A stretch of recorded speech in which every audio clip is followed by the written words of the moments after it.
So I am on today because I want to do a video on, it's like, no way. Samhain is over. As sad as that is, it is time to start getting ready for Yule. Can you believe it? No, I don't. So there's a couple things that I do to start preparing myself. I put away my really deeply Halloween decks and my shadow work decks until after Yule, because until Yule it's a different kind of energy.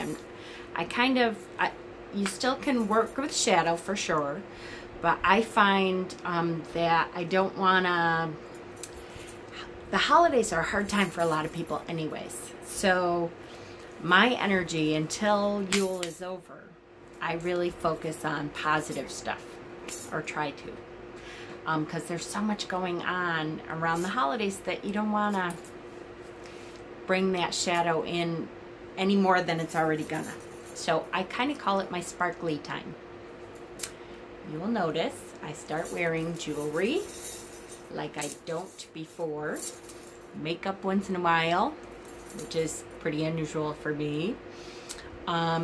I start to kind of do things to make myself feel sparkly, to make myself feel more positive energy. To when I hear jingling, I'm like, oh yeah, okay. It makes me just remember the kind of mood I want to be in during the holidays. Because it's not an easy time. For most of us, it's not an easy time. It's a time when we kind of start clinging to our family, which is natural and good, believe it or not. But because summertime, for me, summertime has always been a time for friends, and then family gets more focus in the wintertime. And the holidays kind of start that off. And it's kind of hard to have a lot of focus on family because we've kind of been with our friends and we've done stuff that we wanted to do in the summer. And so think about what you can do to make yourself in that kind of mood already so that you don't get that holiday blues stuff. If you do, it's okay, but think about what you can do to stave that off before it begins, to start to increase your energy levels and your joy levels.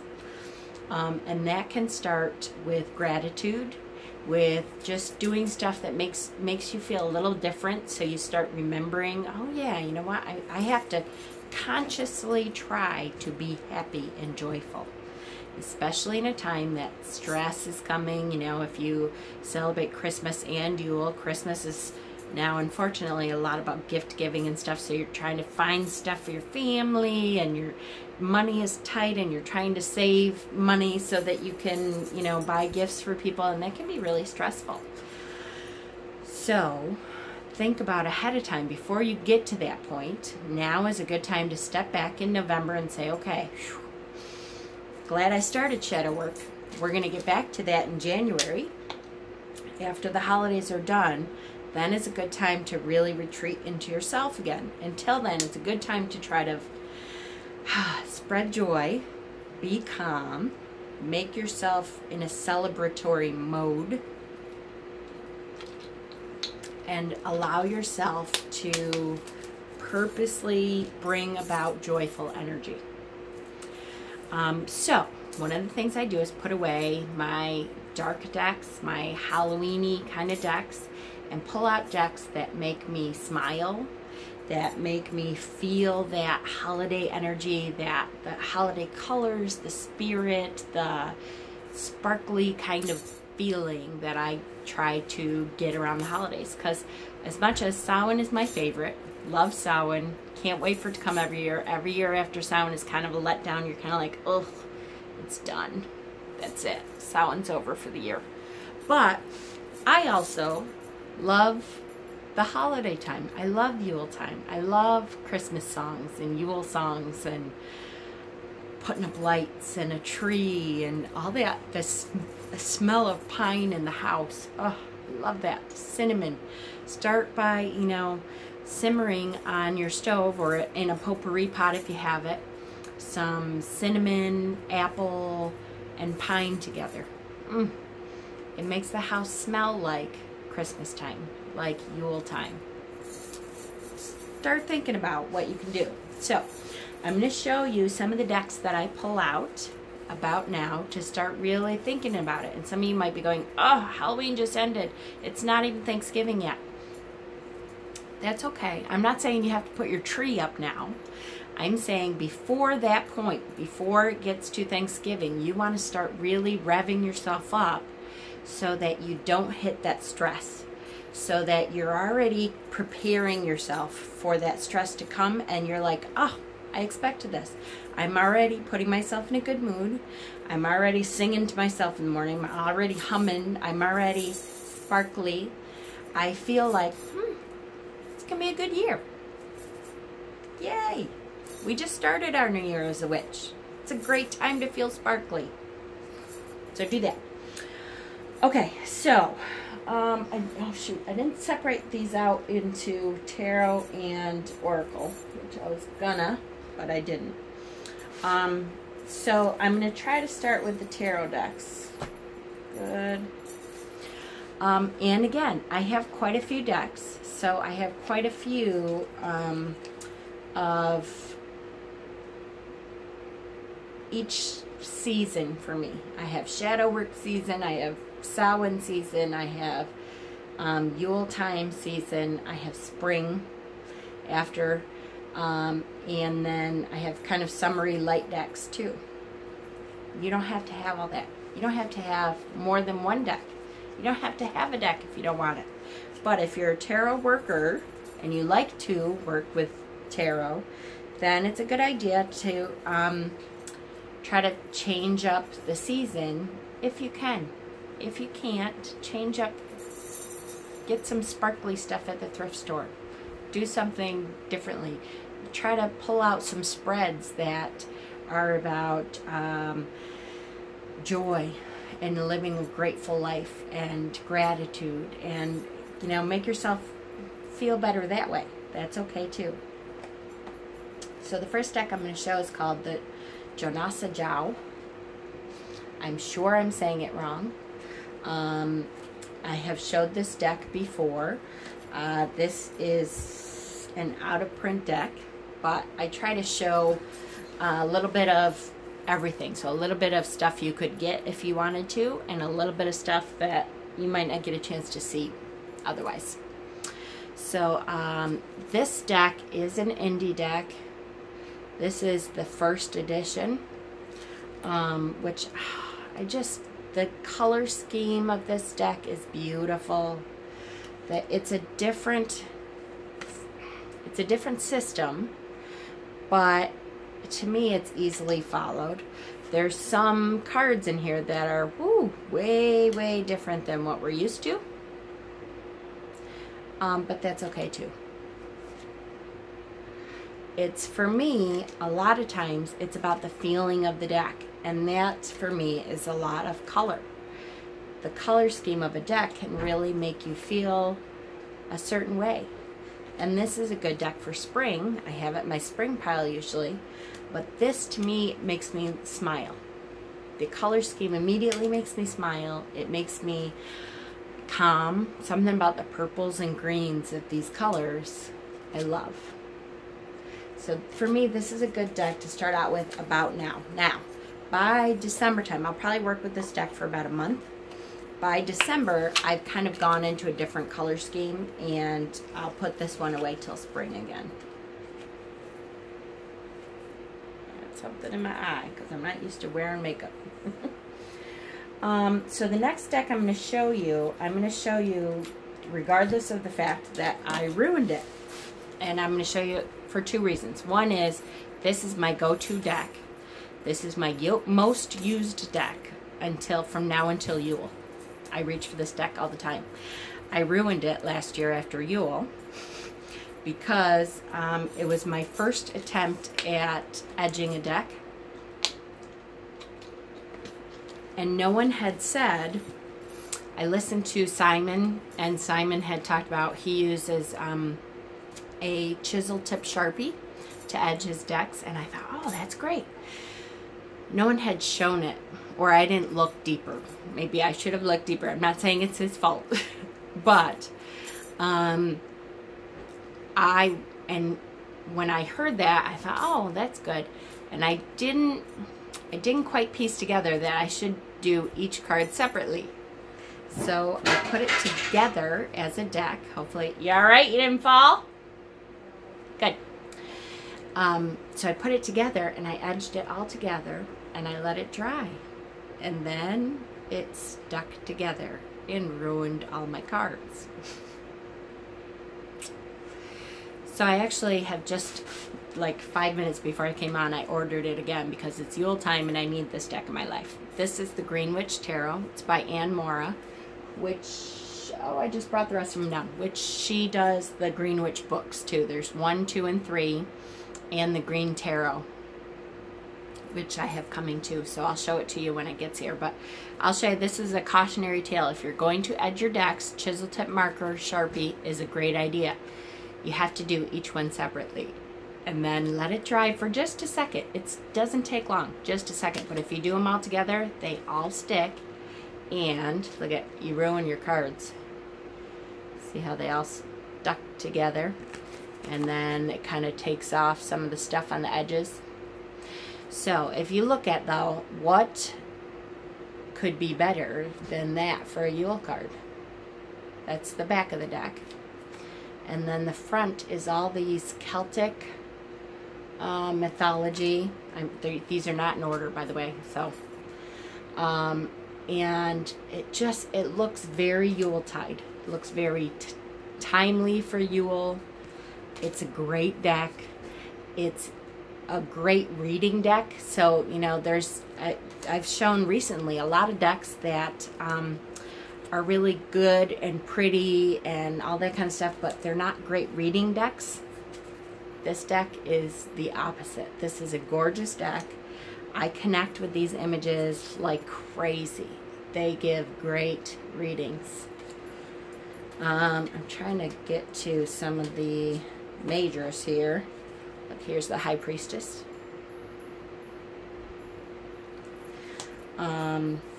Just because they're gorgeous. Here's the 10 of Cups, 10 of Chalices, which that should be easy for us to, you know, transfer from cups to chalices. Perfect transformation from Rider-Waite to the Greenwich. That's an easy transformation right there. Sorry guys, I have something in my eye. Here's the Star. Just beautiful. Find a couple other well-known anyway.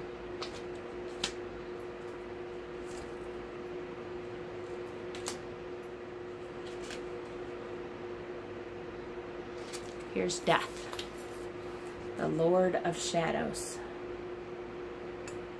Isn't that beautiful? You see the Luna moth? Hopefully you can see it.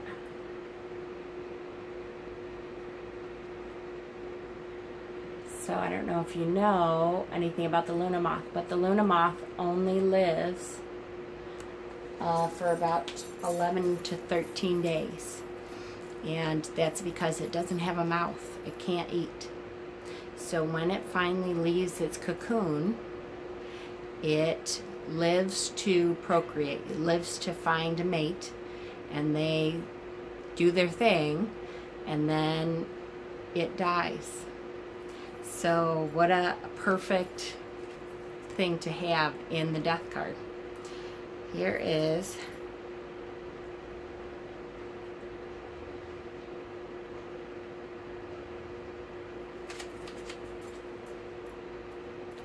am I crazy?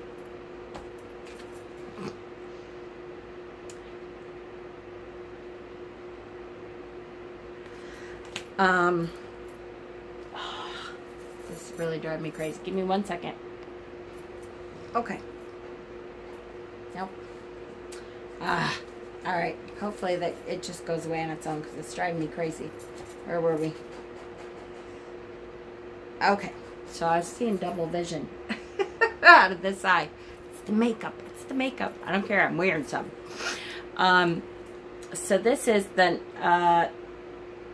Magician card, which is the witch in this deck. See how all the tools are still on the table there. She has the wand in her hand. She has the athame, the pentacle, and the chalice. So she just becomes the magician. Let's see. Let me find one more here. Doesn't help when they're all stuck together. Here you go. Here's the Knight of Athames, which is the swords. The nine of Athames. So nightmares and stuff keeping you up at night and depression. That's a good card for that. So I just, oh, here we go. Look at the Standing Stone. Love it. This is just a great deck. Here you go. Here's the Hermit, the Holly King. Isn't that great? Love this deck. So I just reordered it because I have to have it for Yule, and I ruined my deck, so be it. I keep thinking, what am I going to do with that deck? And I keep thinking maybe I'll just I don't know, use it for the artwork or something. I don't know. I got to think about it. If somebody would want that deck, you know, I didn't really think about that, but somebody, you still can see it all. I'm not, you know, and it just, see how the backs are, and most of them are like that. So if you see it like that, it's not pretty like that, but you can see the images. You can, you know, you can certainly work with this deck still. I don't know. I would feel funny about giving that to anybody, but then I'm like, well, me being thrifty, you know, if I couldn't afford a deck, I suppose someone might want it. So if for some reason you do, let me know, and I would be happy to do that. Okay. Ciro Marchetti. Or Ciro Marchetti. I think Ciro Marchetti. I think that's it. This deck is not the Legacy deck. I'm trying to find the box because, of course, now I can't remember the... Wait. Gilded. This is the Gilded Tarot, which is deceiving, and that's why I never remember the name, because it's not Gilded. But this is like one of his first decks, I think, or maybe his first. I can't remember when it came out.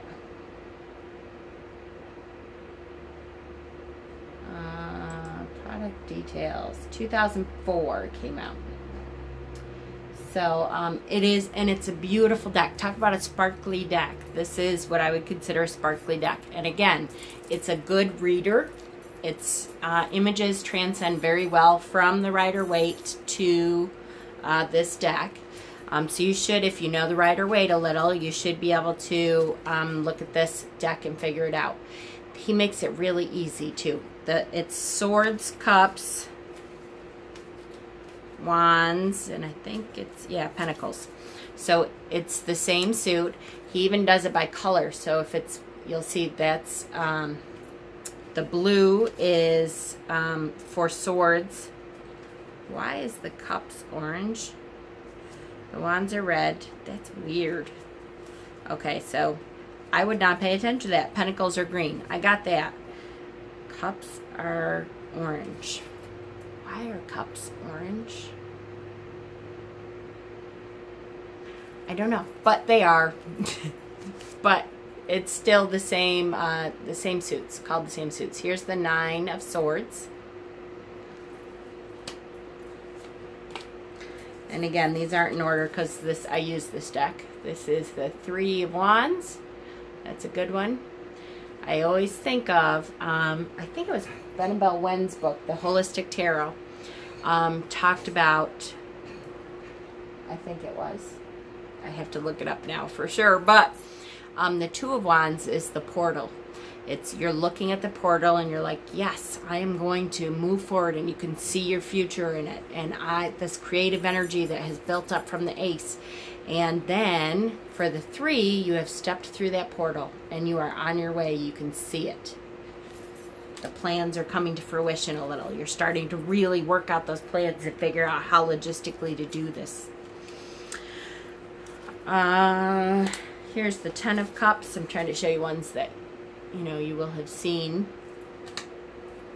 or you can identify with. Here's the Fool. Look at that Fool. Talk about a sparkly deck. It is very bright. It's very celebratory. Look at the Hermit. They're beautiful images. They are, here's the Hangman. They're easily recognizable. They are called the same thing as they are in the Rider-Waite. So it's really a good deck. Look at the Lovers. How beautiful. Cyril Marchetti is a great artist, and so his decks, I think all are really good decks to have. And they're very recognizable. It's really a good deck to put into your repertoire here, especially for a reader. It's a really good reading deck. Really good. All right, how we doing? 20 minutes. Holy crap. Okay, I've shown 3 decks. Move it, Jen. This deck, I should have brought the book out for this deck, but I didn't. Okay, this is the Shapeshifters Tarot. This is an older deck. It's out of print. I have the book for it too. So I'm not going to show you a lot of it because it's an out of print deck and it's really hard to get. But I figured, you know, again, I can show it, so it's a deck that you might not see very much. These are different names, so you may not get it, but these are in order. This is the Initiate, so that's the Fool. Here's the back of the deck. The Sorcerer, or the Magician. I really love these cards. When I get them out every year, I'm like, oh, that's so pretty. Sorceress. That's the High Priestess. The Mother. The Empress. The Father. The Emperor.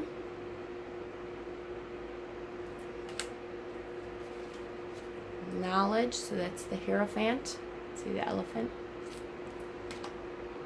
The Lovers. This is a very nature-based deck, so I just love it. This is the Chariot, Power. Courage. So strength. This is the Hermit, or the Seer.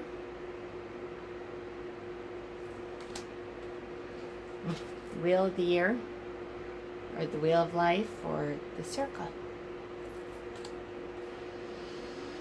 Nature will get to death, at least. The Shapeshifter.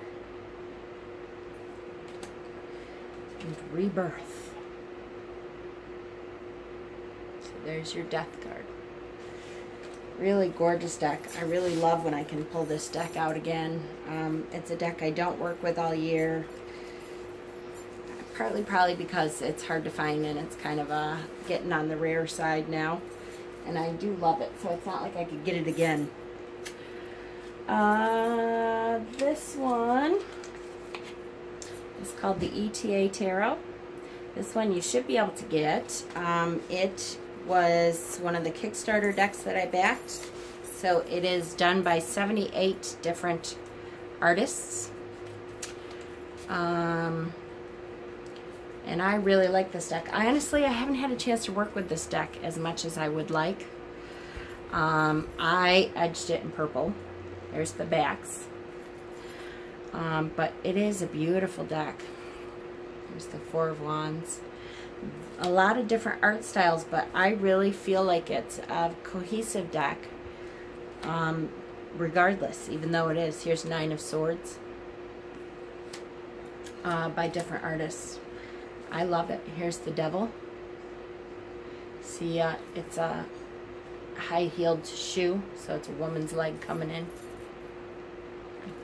Just love it.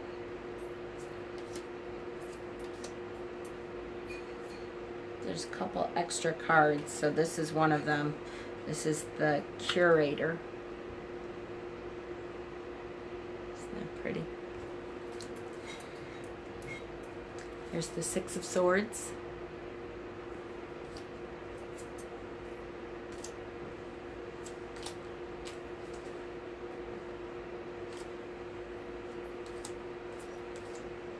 Look at her.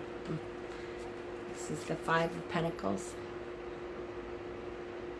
Isn't that beautiful?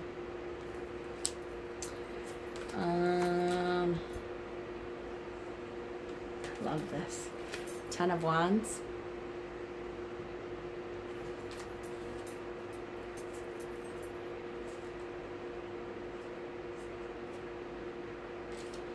Here's the Hanged Man. There's a lot of different art styles too. This was done by pyrography on wood, so it was like burned into the wood. Isn't that gorgeous? Here, and we'll turn it upside down so you can see the face. Really beautiful.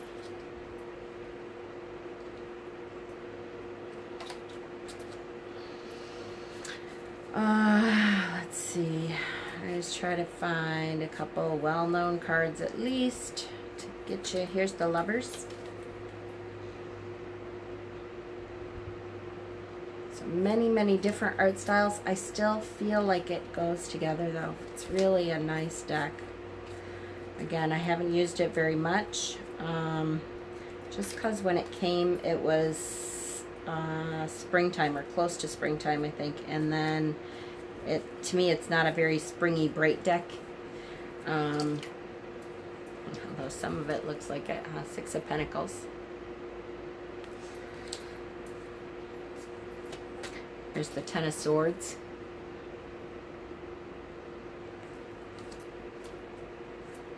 Here's another extra card, the Thriving Artist.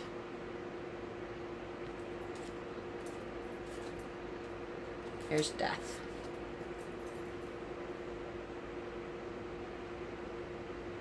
Love it, the Ivy. Here, look at the Five of Swords, this Kali. I've been talking about her a lot with all the shadow work stuff.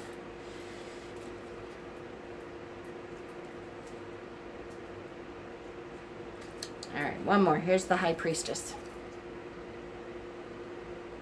Very beautiful. And I will tell you, I don't know what kind of cardstock this is, but it's like butter. The feel of this cardstock is awesome. I can tell it's going to be a cardstock that is around for a while. The cards will wear very well. And it feels great. It's like really super smooth butter. Love it. Love it, love it, love it. How are we doing? 28 minutes. Okay. Alright, I'm going to break this up into two because without being live, my camera starts going crazy about the half hour it breaks it up. So, watch part 2 for the next part.